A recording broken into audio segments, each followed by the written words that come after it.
Goeiemôre en weer eens baie welkom saam met ons by ons oggendoordenkings tyd saam. Nou hierdie is 'n groot week.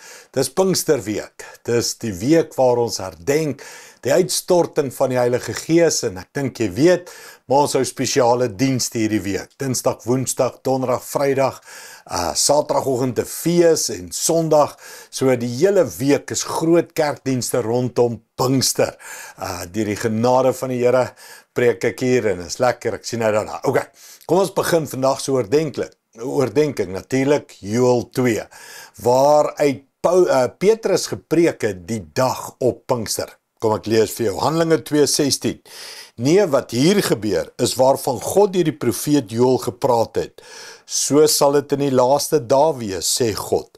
Ek sal my gees uitstort op elke mens. Julle seuns en julle dogters sal die woord van God verkondig. Julle jong mense sal gesigte sien en julle ou mense sal drome droom. Ons gaan hierdie versie 'n paar keer doen hierdie week, maar het begin by die mense hoor chaos. Die rukwind, die tonge van vuur, 120 mense praat in vreemde tale. Kan ek dit vir jou sê sonder om enigiemand te offend?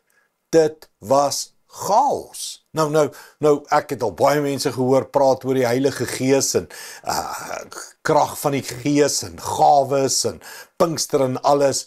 En hulle is bang om te sê chaos, want ons hou van goed orde. Kerk moet ordelik wees. Niemand mag lag nie, niemand moet huil nie.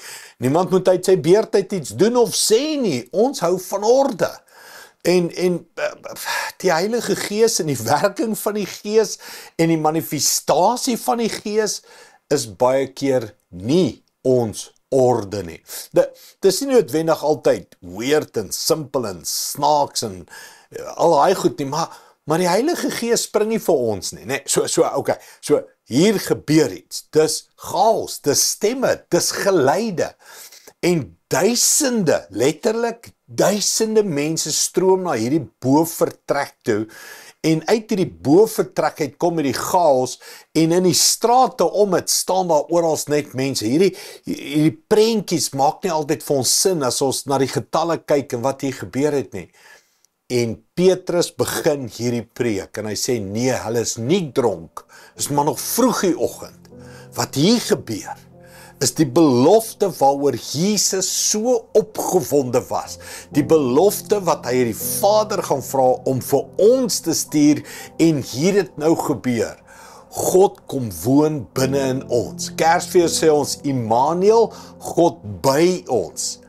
Pinkster sê ons God binne ons. Mens, dis groot.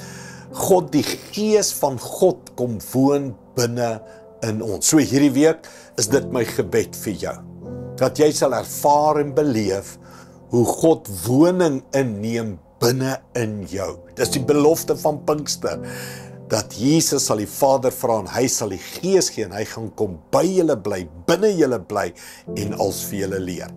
Kom ons bid dit saam. Hemelse Vader, baie dankie vir die groot belofte van Pinkster.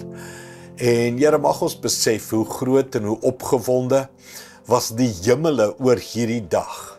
Net soos Kersfees waar die engele gesing het in die oop veld oor die seun Jesus wat gebore is, net so opgewonde was die hemele oor die uitstorting van u teenwoordigheid, u Gees binne in gewone mense.